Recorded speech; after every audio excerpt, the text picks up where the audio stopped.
que resta quando Deus vira as costas? Quando a presença que protege se retira? Quando os muros que pareciam invencíveis ruem de dentro para fora?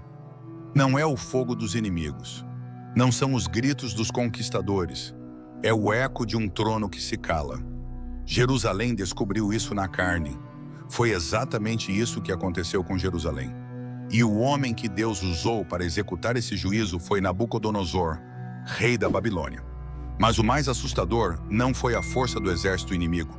Foi o silêncio de Deus. Como Nabucodonosor destruiu Jerusalém, e por que isso foi mais do que uma guerra, foi uma sentença divina. O povo de Israel já havia sido avisado. Profeta após profeta, geração após geração. Voltem-se para mim, ou sofrerão as consequências. Mas eles preferiram os ídolos. Preferiram alianças políticas em vez da aliança com o céu. Sacerdotes corrompidos, reis rebeldes, profetas perseguidos. Depois da morte de Salomão, o reino foi dividido. Judá achava que por ter o templo, Deus jamais permitiria sua queda.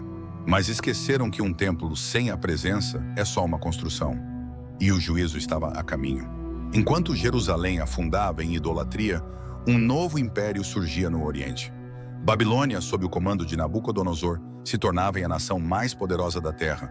Em poucos anos, ele conquistou nações, derrubou impérios e aterrorizou reis. Mas Nabucodonosor não era apenas um guerreiro. Ele era um instrumento nas mãos de Deus. Sim, Deus usaria um rei pagão para executar o juízo sobre o seu próprio povo. Jeremias 27:6 confirma: Agora entreguei todas estas terras nas mãos de Nabucodonosor, rei da Babilônia, meu servo. Meu servo? Sim, Deus pode usar até os ímpios para cumprir seus planos. O primeiro ataque de Nabucodonosor contra Jerusalém, ele não destruiu tudo de imediato, mas levou cativos os jovens mais nobres da cidade. Foi aí que Daniel, Hananias, Misael e Azarias, Sadraque, Mesaque e Abednego foram levados para a Babilônia. Eles foram treinados para servir ao rei e se tornaram sinais de que Deus ainda falava, mesmo no exílio. Enquanto isso, em Jerusalém, os líderes pensavam que tinham escapado. Mas Jeremias alertava: não se enganem, isso é só o começo. Se vocês não se arrependerem, o fogo virá. Mas o povo preferiu ouvir falsos profetas. Homens que diziam: nada vai acontecer, somos o povo de Deus. Temos o templo. Alguns anos depois, o rei Joaquim se rebelou contra a Babilônia. Uma decisão política, mas espiritualmente suicida. Nabucodonosor não perdoou. Cercou a cidade novamente. Entrou, destruiu parte do palácio, saqueou o templo e levou 10.000 pessoas cativas. Levou ferreiros, artesãos, soldados, jovens, nobres.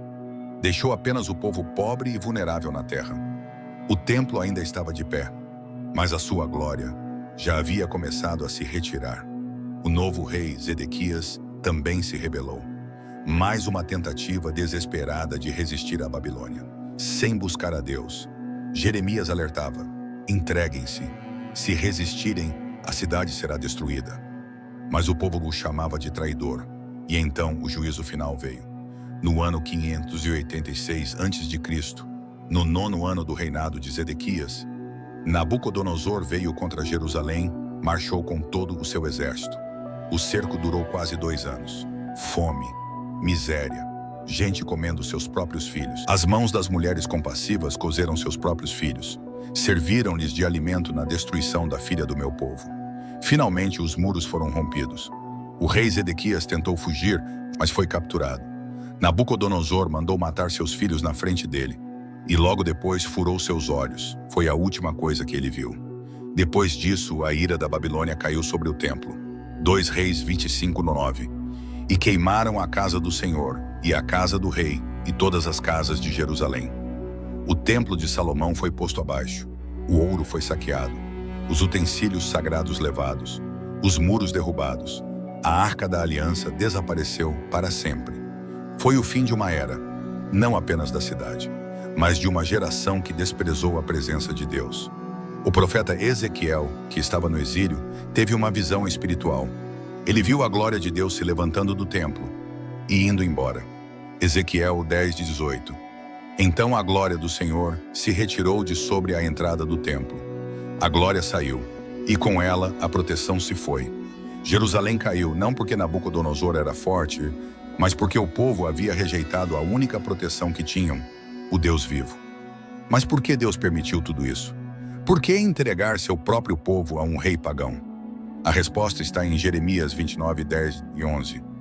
Quando se completarem 70 anos da Babilônia, eu vos visitarei, porque eu bem sei os planos que tenho para vós, planos de paz e não de mal, para vos dar um futuro e uma esperança.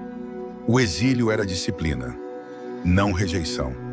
Era juízo, mas também promessa. Deus os levaria para longe, mas traria de volta uma geração quebrantada. E foi exatamente o que aconteceu. Após 70 anos, o povo voltou, e com lágrimas reconstruiu o templo e o altar. Jerusalém caiu por dentro, antes de cair por fora. Enquanto o povo vivia em aparência religiosa, o coração já estava em rebelião. O templo estava ativo, mas a presença já havia partido. Hoje, muitos estão como Jerusalém nos dias finais, cheios de forma, mas vazios de presença. Templos bonitos, mas sem fogo no altar. Corações que dizem sou de Deus, mas vivem como se ele não existisse. E Deus está alertando outra vez. A voz profética está dizendo: voltem, arrependam-se, reconstruam o altar. Porque antes de qualquer Nabucodonosor se levantar contra você, Deus já deu sinais de que é hora de mudança. Jerusalém caiu porque não ouviu a voz de Deus. Mas você ainda tem tempo. Hoje Deus está dizendo: eu ainda visito corações, ainda restauro ruínas, ainda posso reconstruir o que foi queimado. Mas você precisa fazer uma escolha. Você quer reconstruir com Deus ou continuar fingindo que está tudo bem até que a ruína chegue? Se essa mensagem falou com você, escreva nos comentários: Senhor, restaura meu altar. E compartilhe esse vídeo com alguém que está precisando voltar à presença. Se inscreva no canal e ative o sininho. Que o Senhor te dê um coração sensível à sua voz e que jamais a glória se retire da sua vida.